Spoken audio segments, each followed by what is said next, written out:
I was settling into a cozy Friday night in when I heard a loud bang from downstairs. My small town home had old quirks, so I tried shrugging it off, but then came a crash and muffled cursing that sent cold fear shooting through me. Someone was in my house. Adrenaline surging, I fumbled for my phone with shaking hands and dialed 911. "Please hurry, someone's broken in," I whispered frantically before ending the call, not wanting to alert the intruder. From my bedroom window, the dark street below looked deserted. I didn't dare try escaping to avoid a confrontation. Footsteps creaked on the floorboards, drawing nearer. I scrambled under the bed just as my bedroom door slowly opened with an ominous squeal. Heavy boots entered, deliberately scouring the space. My rapid breathing was deafening, certain it would give me away. As the figure moved away, I chanced a glimpse of denim-clad legs and muddy work boots. The seconds crawled by agonizingly slowly. Every tiny bedroom sound seemed amplified 100-fold. Finally, sirens wailed in the distance, growing rapidly louder. "Shit," a gruff voice shouted from downstairs, followed by a crashing cacophony. Darting out from my hiding place, I peek over the railing in time to see a hooded figure fleeing out the back door. The police arrived in short order, taking my statement about the harrowing ordeal while combing the property.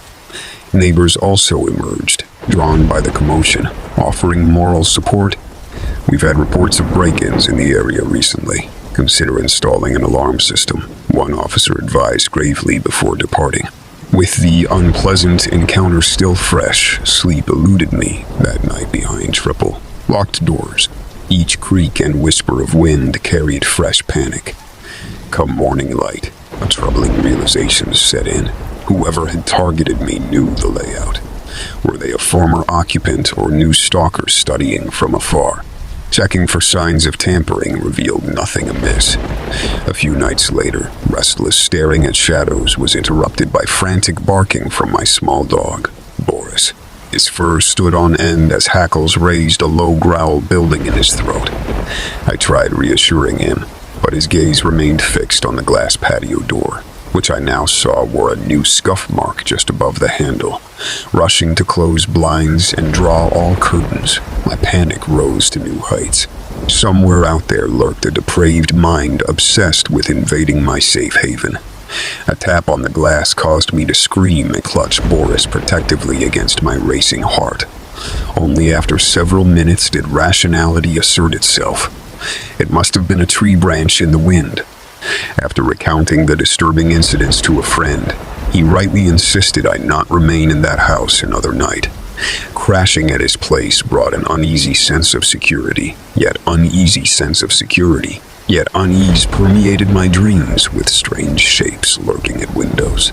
The following day, I filed for a restraining order with local authorities, providing what evidence I had of these escalating intrusions.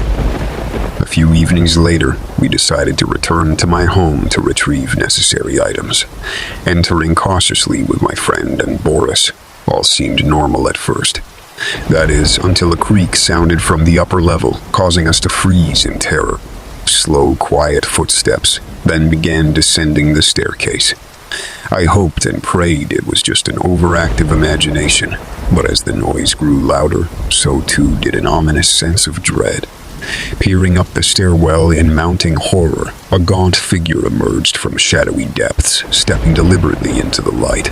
Weathered hands grasped with predatory intent, dead eyes staring mercilessly into my own. "Excuse me, what are you doing in my home?" I asked firmly, concealing rising panic. No response came, only that chilling stare intensifying as the intruder took another step. Knowing escape was our only chance, I shouted, "Go," and we fled for the door in a desperate blind panic.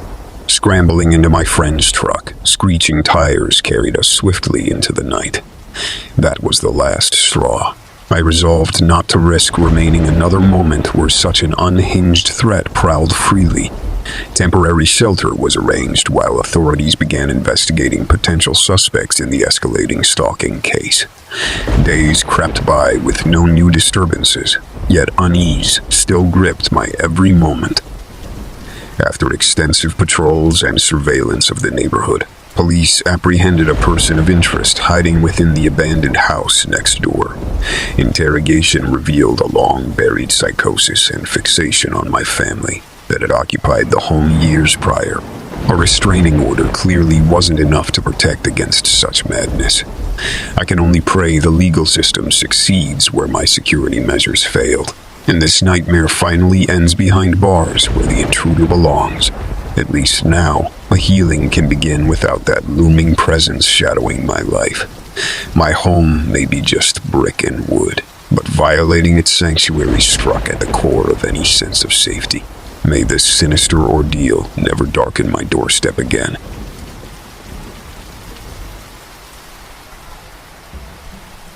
When my wife Emily and I bought our first house, we couldn't have been more excited to start this new chapter of our lives.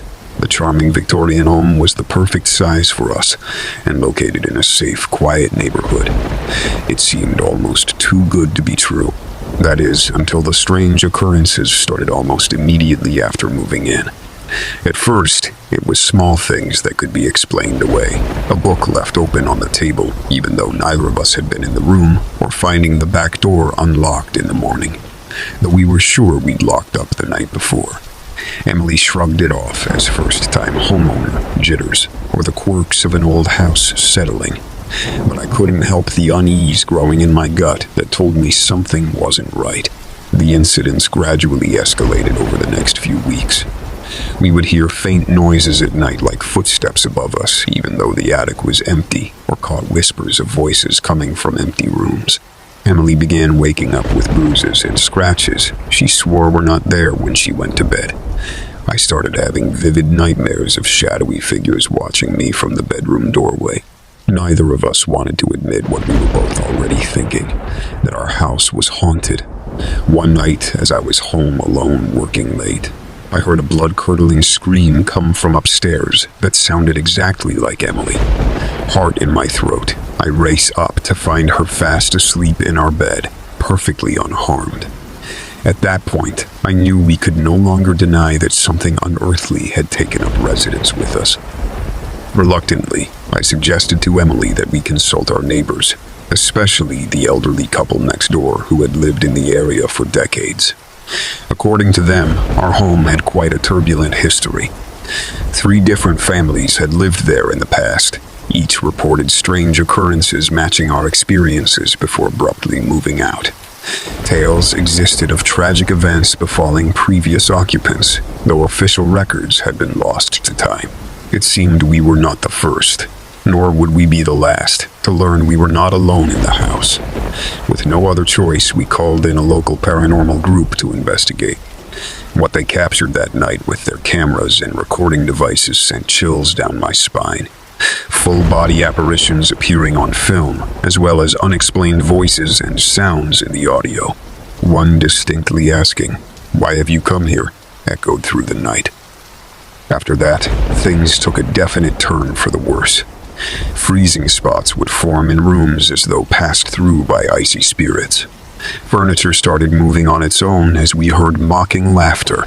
Strange symbols appeared burnt into walls overnight while we slept.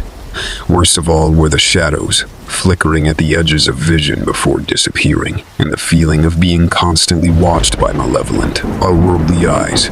We knew it was time to call in a priest for a blessing, but even holy water and incantations did little to stop the escalating paranormal terror.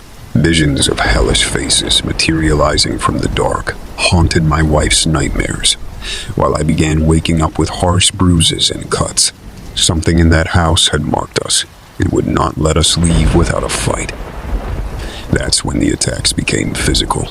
Books hurled across rooms, doors slamming so hard the frames rattled, unnatural screams echoing through the walls at all hours, freezing cold spots that drained the life from my very soul, whispers in my ear telling me to get out before it's too late.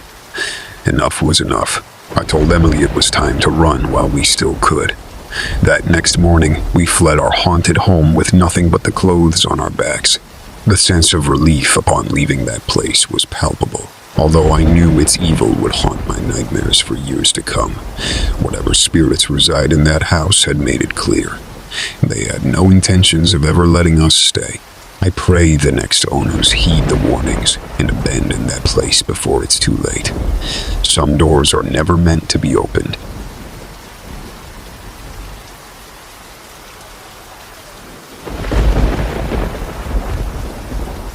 The lights were out, and the house was dead silent when I opened my eyes.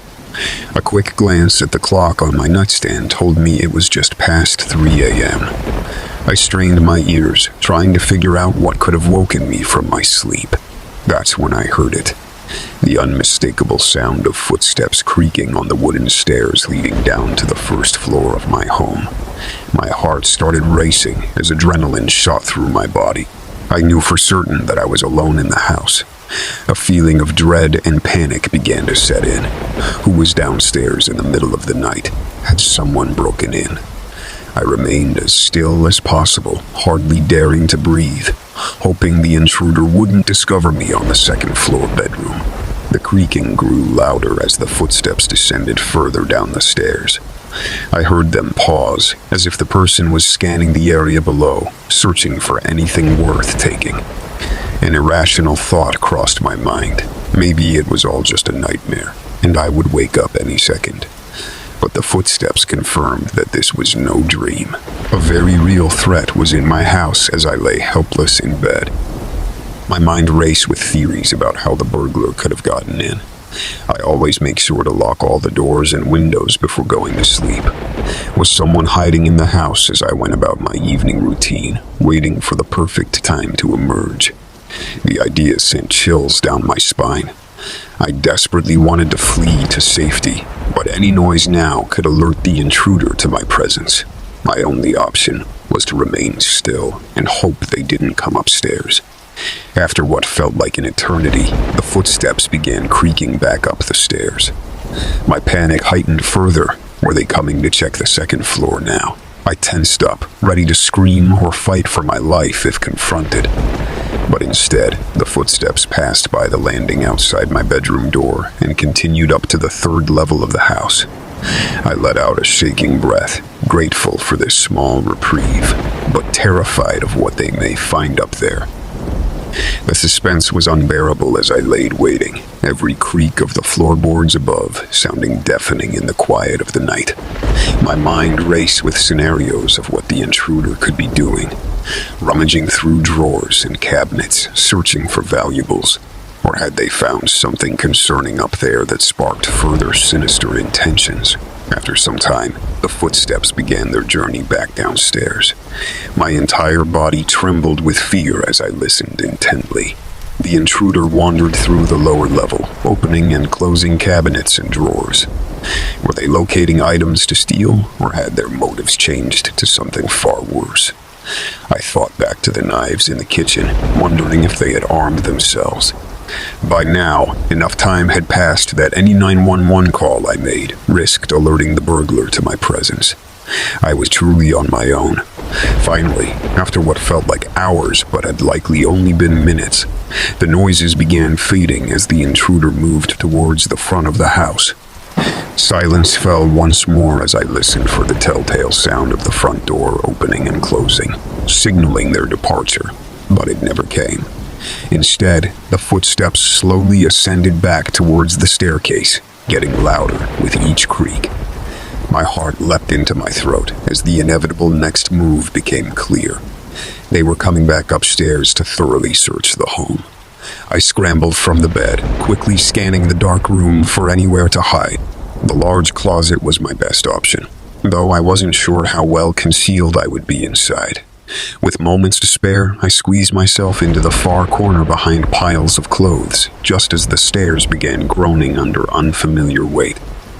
The bedroom door creaked open, flooding dim moonlight from the hallway windows. I held my breath, unsure if my racing pulse would give away my position. Slow, careful footsteps entered the room, as if the intruder sensed they weren't alone. Drawers sliding open and cabinets thumping shut punctuated the heavy silence. I prayed for them to finish searching and leave, but the footsteps only grew closer to my hiding place with each passing second. A shadowy figure appeared in the open closet door, pausing as they peered inside. I curled up tighter, willing myself to disappear into the darkness. After what felt like an eternity, the figure turned and exited the room empty-handed. I listened for their retreat down the stairs, my mind reeling with panic and confusion over their intentions. Had I truly evaded detection? What would they do now, having thoroughly searched the house without success? Once the house fell silent again, I dared to crack open the closet door and peer out. Moonlight cast eerie shadows across the empty bedroom. Descending the steps with trembling legs, I surveyed the downstairs for any sign of the intruder. All seemed undisturbed. Making my way towards the front door, I paused with a gasp. Scrawled across the outside of the glass pane in what looked like lipstick was a chilling message. "I know you're in here. There's no escaping me." My blood ran cold as I backed away in terror. It dawned on me with dreadful certainty. This was no typical burglary. Whoever was in my home was intentionally toying with me, turning this into a night of psychological torture before their true motives were revealed. I was trapped with a cunning, faceless threat. Each creak of the house now had me jumping out of my skin, convinced they were closing in for the kill. Rationally, I knew I had to get help, but dialing 911 brought only a taunting chuckle from the darkness, confirming they were still lurking somewhere out of sight. I bolted the front door and blocked myself into the downstairs bathroom, fumbling to remember if there was a back exit I could use under cover of night. A loud crack from above had me nearly jumping out of my skin. Had they found their way to the roof? I was running out of places to hide. My mind raced through worst-case scenarios as minutes dragged by like hours. Then, a blood-curdling scream pierced the still night from somewhere outside. I froze in place, unable to tell if it was human or animal. Suddenly, the door flew open with a crash, nearly sending me into cardiac arrest. But the bathroom was empty. Spinning around, I spotted a shadowy figure retreating up the stairs, their chilling laughter floating down behind them. I was sobbing uncontrollably now, utterly tormented by this psychological game of cat and mouse. But some primal instinct for survival kicked in, overriding my panic. The backyard shed. It had a door connecting inside to the laundry room. I stayed low and sprinted across the moonlit yard as fast as my legs could carry me, praying the entire time I wouldn't feel a hand grab my shoulder from behind. Reaching the shed untouched, I barricaded myself inside and fumbled for my cell with shaking hands, ready to plead for help the moment service kicked in. To my utter relief, the call instantly connected. Sobbing hysterically, I attempted to explain my desperate situation to the calm dispatch operator on the other end. Sirens sounded in the distance within minutes, growing rapidly louder. I peered outside to see flashing lights pulling up out front. Finally, safety was near, but through my tears, a realization suddenly struck that sent my blood running cold. The backyard shed has no door connecting to the house,